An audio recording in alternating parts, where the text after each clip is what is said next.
Well,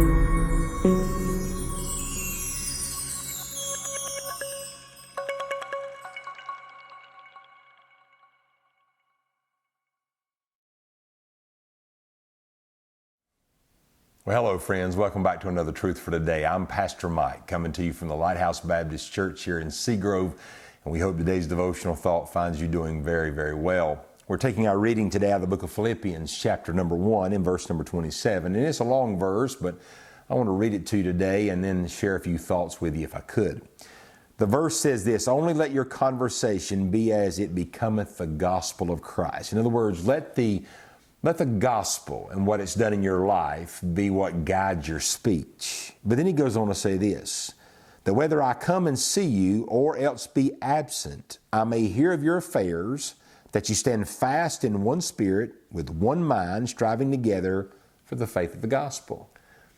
Paul is writing this letter here to the church at Philippi, and he's basically telling them this, I want to come to see you, but whether I come or whether I'm absent for a while, he said, if you will allow your conversation to be as one that becometh the gospel of Christ, if you let your speech among yourselves be as if it's coming from the lips of someone who has been born again, then I can promise you this, that you're going to be able to stand fast in one spirit, and that you'll have one mind striving together for the faith of the gospel.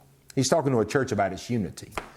Can I say this, that unity, whether it be in the church, whether it be in the family, or anything else, is all possible if you and I have the spirit and attitude of Christ. Let me ask you a question today, and this will cut a little close to the heart.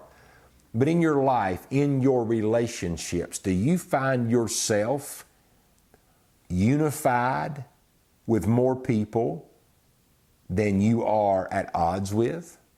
Because if you're a Christian, being able to be unified with people as you grow and mature in your faith, matter of fact, it's probably a reflection of your maturity, but it should become more and more natural.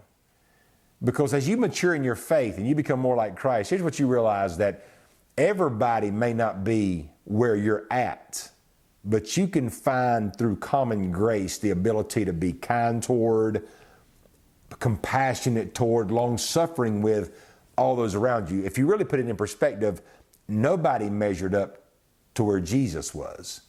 But Jesus found himself a friend of sinners and of saints.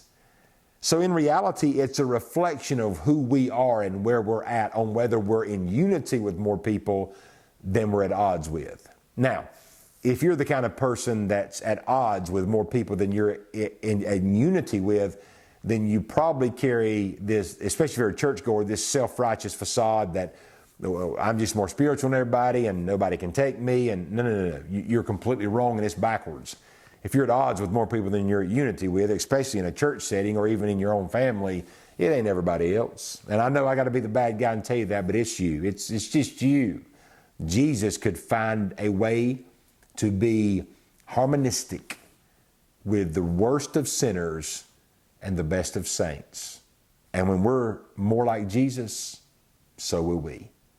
I'll say this and we'll be done with the devotion. Our relationships are a measuring stick of our spirituality. And when you're constantly in turmoil with almost everybody around you, and if you're part of the 3 or 4 man band, meaning you can't find but a handful of people you can get along with, you might as well go to the prayer closet right now and hit your knees and realize it ain't everybody else. They're not the problem. And until you change, that'll be your story for the rest of your life. So here's the question.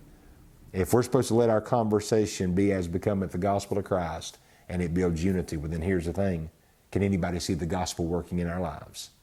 We hope today's devotional thought, and I know it's been a little stronger than most, but for those to which it applies to most, I hope it's life-changing. May it help you realize that your problem ain't everybody around you.